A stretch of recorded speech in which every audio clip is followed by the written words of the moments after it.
अगर black hole सब कुछ निगल लेते हैं, सब कुछ जाता कहाँ पर है? देखो सीरियसली बताऊँ, हमें किसी को भी नहीं पता। क्यों? देखो ये है एक होल, ठीक है। अब हमारे हिसाब से एक होल है, अगर मैं इसके अंदर कुछ डालूंगा तो इवेंचुअली कभी ना कभी फिल होना चाहिए, मतलब कभी ना कभी तो भरना चाहिए। लेकिन ब्लैक होल के केस में ऐसा कभी नहीं होता, वो कभी भरता ही नहीं है। क्यों?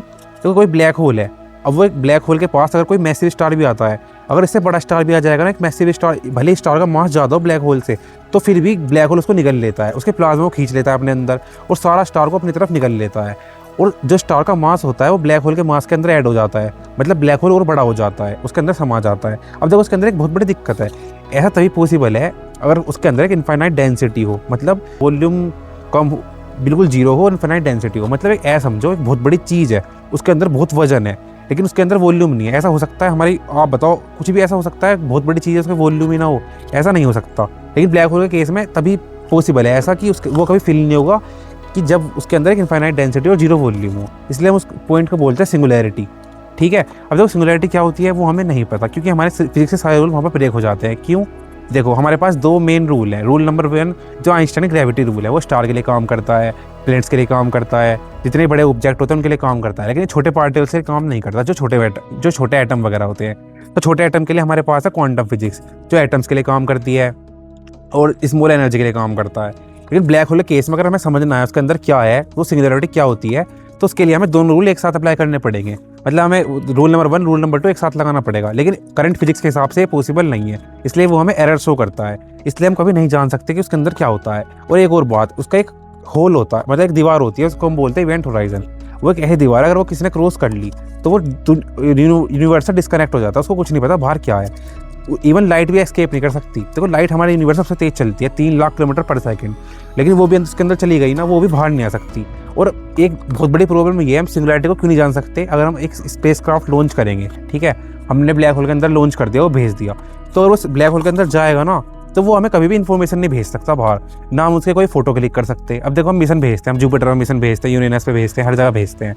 अगर हमने ब्लैक होल पे जानने की कोशिश करी, हम वहाँ से डाटा हमारे पास नहीं आ सकता, क्योंकि हमारे रेडियो सिग्नल लाइट के स्पीड ट्रैवल करते हैं। तो अगर वो वहाँ पर जाएगा अंदर, ठीक है, पहली बात तो जाएगा तो वहाँ टाइम डिलेशन होएगा, मतलब अगर वो जाएगा वहाँ पर, वो 1 घंटा उसे जाने में लगेगा, तो अर्थ पर बहुत सारे साल बीत जाएंगे, ठीक, मतलब वहाँ पर टाइम बहुत स्लो होता है थ्योरी ऑफ रिलेटिविटी के हिसाब से। अगर चलो चला भी गया, अगर उसने एक फोटो वहाँ से क्लिक कर भी लिया ना, तो वो हमसे वापस नहीं आ सकता, क्योंकि वो जो रेडियो सिग्नल है वो इंटेंस ग्रेविटी की वजह से उसके अंदर ही रह जाएगा, वो कभी उस इवेंट होराइजन से बाहर नहीं आ सकता। इसलिए ब्लैक होल हमारे यूनिवर्स में बहुत मिस्टीरियस चीज़ है, हमें नहीं पता चल सकता उसके अंदर क्या है। अगर आप उसके अंदर जाओगे, आप सपोज करो आपने एक बहुत स्पेस सूट पहना, उसके अंदर गए, उसके अंदर आप जाके सोचोगे चलो मैं वहाँ जाता हूँ और दुनिया को बताऊँगा क्या होता है उसके अंदर, तो जैसे आप उसके अंदर जाओगे ना, भले आप उसके अंदर जिंदा बचो, कुछ भी बचो, तो आप कभी भी बाहर नहीं बता सकते किसी को कि मैंने वहाँ पर वो देखा है, इसके अंदर ये होता है। मतलब आप समझ रहे हो ना, क्योंकि उसके अंदर जाने वाला आप चले गए तो बस आपको ही पता है उसके अंदर क्या होता है। अगर आप जिंदा बच भी गए, आप किसी को बाहर इन्फॉर्मेशन नहीं दे सकते कि उसके बाहर क्या था। और हमारे यूनिवर्स में इतने सारे ब्लैक होल है, बहुत सारे, लेकिन हमें कुछ ही दिख पाते हैं। देखो एक इमेज हमने ये क्लिक करी है, जो टोन 618, ये ब्लैक होल है। अभी ब्लैक होल दिखते कब है? ये जब दिखते हैं जब इनके पास कुछ आता है, जब मतलब ये अपना खाना खा रहे होते हैं। क्योंकि देखो जब इसके पास, देखो हमारे स्पेस में स्टार डस्ट होता है, जब स्टार मरते हैं तो उनका डस्ट फैलता है, सुपरनोवा एक्सप्लोजन होता है। जब स्टार का बर्थ होता है तब उसका डस्ट निकलता है, पार्टिकल्स होते हैं, गैस होती है। जब भी कुछ भी उसके पास आता है तो उनकी ग्रेविटी बहुत मैसिव होती है, तो जो सारे पार्टिकल्स उसको ऑर्बिट करते हैं बहुत तेज, नियरली लाइट की स्पीड से, तो उन्हें फ्रिक्शन पैदा होता है और हीट जनरेट होती है, मिलियन ऑफ टेम्परेचर होता है बहुत ज़्यादा। तो इस वजह से हमें लाइट दिखती है, जो आप रिंग देखते हो ना ब्लैक होल की, इसलिए आपको वो दिखती है। तो ब्लैक होल में तभी विजिबल हो सकते हैं जब वे अपना खाना खा रहे हो, जब वे किसी चीज़ को अपने अंदर स्वेलो कर रहे हो।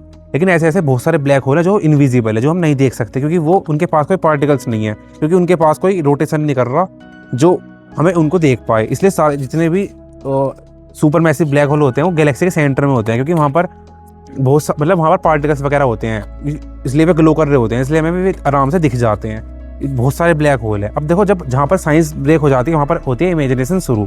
क्यों? अब लोग कहते हैं ब्लैक होल्स वर्म होल होते हैं, मतलब आप ब्लैक होल के अंदर जाओगे, एक होल होएगा वर्म होल, जिसको हम वर्म बोलते हैं, आपने इंटरस्टेलर मूवी में देखा होगा, तो आप दूसरे यूनिवर्स में कनेक्ट करता है। मतलब आप उसके अंदर जाओगे ना, आप दूसरे यूनिवर्स में पहुंच जाओगे, किसी दूसरे यूनिवर्स में, जो हम मल्टीवर्स बोलते हैं।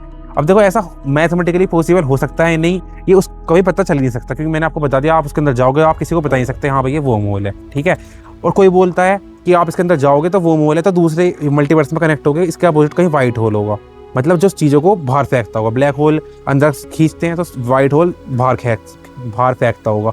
तो देखो वाइट होल भी अभी एक हमने आज तक एक भी डिस्कवर नहीं करा, ना हमें आज तक मिला, हमने ना कोई भी टेलीस्कोप ने कोई एग्जिस्टेंस का प्रूफ दिया कि वाइट होल होते हैं। इसलिए देखो जहाँ पर वही वाली बात, जहाँ पर हमारी वो क्या नाम है, साइंस के रूल ख़त्म, वहाँ पर इमेजिनेशन हमारी शुरू हो जाती है। कोई कभी कुछ कहता है, कोई कुछ कहता है। लेकिन एक बात तय है, ब्लैक होल के अंदर पता नहीं क्या होता है, कुछ मिस्ट्री होती है, क्योंकि एक बार उसके अंदर कोई चला गया, टाइम स्लो हो जाता है, ना कोई बाहर बता पाया क्या होता है, बिल्कुल आप डिस्कनेक्ट हो जाओगे उसके बाहर क्या होता है। आपको क्या लगता है ब्लैक होल के अंदर क्या होता होगा? कमेंट सेक्शन में जरूर बताना। अपनी थ्योरी जरूर लिखना। देखो थ्योरी से ही पता चलता है क्या होता होगा। देखो मेरे सामने सन है, जब एक मैसिव स्टार मरता है, जब उसका कोर ज़्यादा ग्रेविटी होती है, तब कोई ब्लैक होल बनता है। लेकिन हमारा सन कभी ब्लैक होल नहीं बन कर पाएगा, क्योंकि उस सन का मास इतना ज़्यादा है नहीं है जब सुपर मैसिव जब स्टार मरते हैं। लेकिन एक क्वेश्चन आता है कि अगर स्टार मरते हैं तो ब्लैक होल बनता है, तो वो जो होल बनता है वो आखिर जाता कहाँ पर है? सपोज समझ रहे हो ना, जिस चीज़ से वो बना है वो इनफाइनाइट तो है नहीं, लेकिन पता नहीं क्या होता है। आपको क्या लगता है कमेंट सेक्शन में जरूर बताना। वीडियो अच्छी लगी तो लाइक कर देना, चैनल सब्सक्राइब कर देना। मिलते हैं नेक्स्ट वीडियो में, ऐसा कंटेंट लाता रहता हूँ। तब तक good bye, take care, love you all.